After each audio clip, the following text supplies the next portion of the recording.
La mia decisione è stata assolutamente di stupore, poi per il resto è ancora una situazione da comprendere bene in tutte le sue sfumature, per cui io non mi sento di esprimere al momento nessun commento.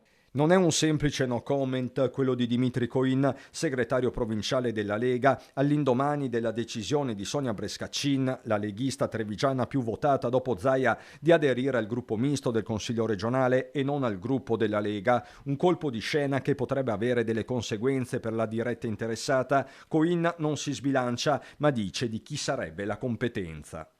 Stiamo parlando comunque di un consigliere regionale, per cui io ritengo che sia la segreteria regionale che debba fare tutte le considerazioni del caso.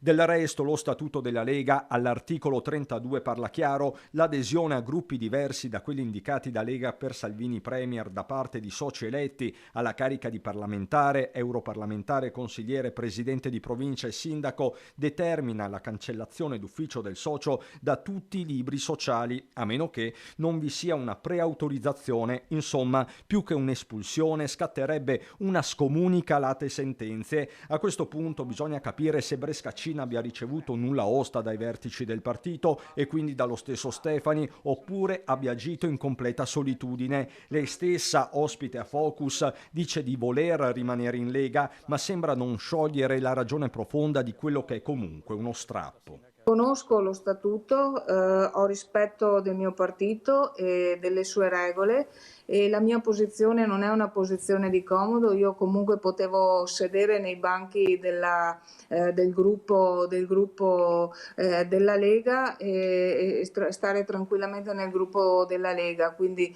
lo faccio dal gruppo misto, potendo incidere ancora più maggiormente, insomma, a favore di quelli che sono gli obiettivi per i cittadini.